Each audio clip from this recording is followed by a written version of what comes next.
Hi. So Excited to talk about As Is. As Is at the Edinburgh Fringe. Milla, Yes. what's the story about Pablo? Pablo is, I think, possibly the best character in the play. Pablo is this chair that I'm sitting on. Pablo is our Barcelona chair, and he's going to embody love in our play. Why did you pick As Is? For me, it's a bit like a Greek play, actually. I studied Greek drama. Whatever historical context there was, whatever politics of the time were going on in the stories have still lasted. They have very universal concepts that we can all relate to. So love and death. And so when I first read As Is, number one, the play is a piece of oral history because the playwright did go and interview people. It's very real, it's very true. Yeah, from that perspective it can feel almost quite distant, but it has these universal themes that run all the way through it. The love and the different kinds of love shared between all of the characters in the play. You know, it's that love that really comes out in every line of the play.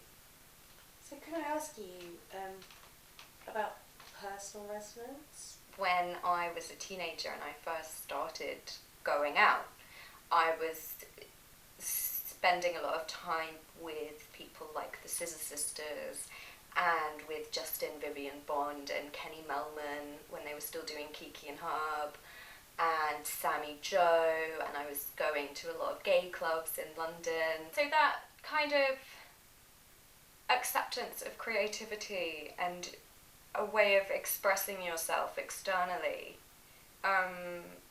has always really appealed to me, but I didn't really sort of know what it was coming out of, what changes the gay community had gone through in the 70s and 80s, you know, going through the Stonewall riots and gay liberation and then smack bang straight into the AIDS crisis. The biggest impact was seeing Kiki and Herb on stage. Kiki talking about how her and Herb had lost everyone, you know, and that there was this real anger and sadness that was really raw still.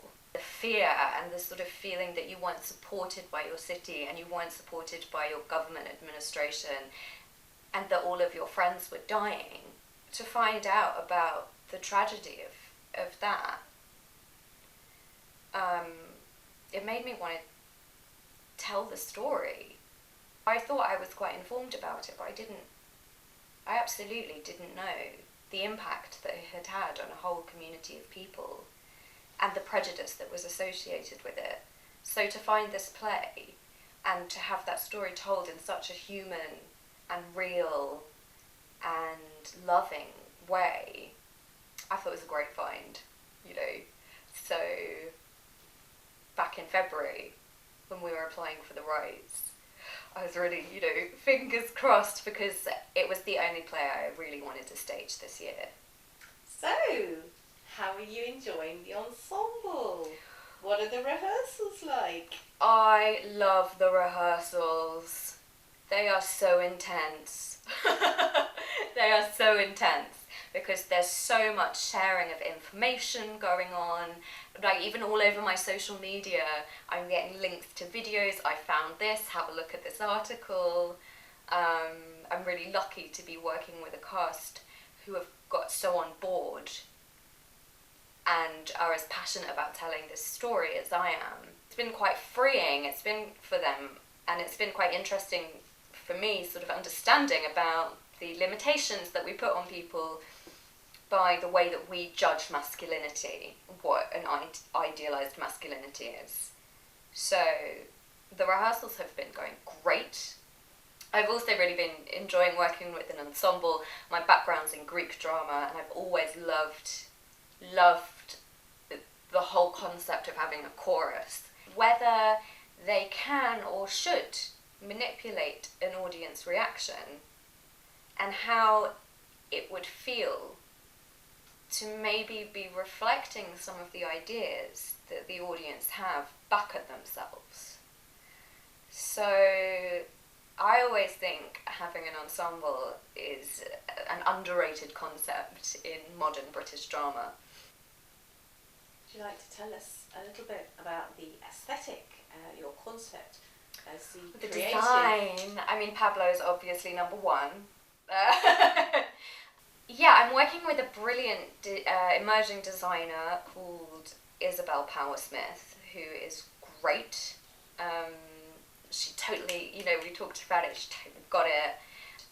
Because it is a fringe production, the set can't stay in the same space all the time. We have 15 minutes to get it all in and 15 minutes to get it out. For me, the important thing was having a lot of different spaces that the ensemble can play with when they're sort of in observation mode. So we've got lots of different levels, lots of multifunctional pieces of set. So that should be really fun. I'm also excited that we are going to be using audio visual in the show. So we've got a fantastic audiovisual designer on board who was doing a lot of that kind of work in the 80s. So we're very much going for that kind of 80s aesthetic. And our most important design influence, like way back in February when we were putting together all of our ideas for the shows, we sat down and the first thing we thought of was Keith Haring. We're looking at Keith Haring's later work. You really get his reaction to his own HIV diagnosis. There's a lot of those same universals coming through in his work, like sex and death and love and sickness. So yeah, he's been our biggest design influence. And we had this idea, must have been like March, we had this idea that we wanted to do our own sort of homage to Keith Haring and have a graffiti wall on the set the audience could sort of interact with. So using social media and you know, coming and talking to us after the show, let us know your thoughts and experiences. Whatever it makes you feel, and it will join our graffiti wall. What's the enduring message you'd like your audience to take away with them? It is still relevant today. You know, doing my research and talking to people, it feels like there's still a lot of fear associated with it. And there's complacency associated with it as well. You know, it happens to this group of people, it happens to this group of people, but it couldn't happen to me. I think that there's one line that really resonated with me from the script, and that is, Saul says to Rich, "I'll take you as is." And I think that's the message that I want people to take away with them, is that in order to combat the stigma, first of all we need to address the fear, and the best way to do that is through love and support of people. So that's what I want the audience to take away. I want them to feel loved and supported, and that we'll take them as is. Do you think it's important that they should know their status? I think everyone should know their status. I think everybody has a responsibility to practice safe sex, and that means knowing your status.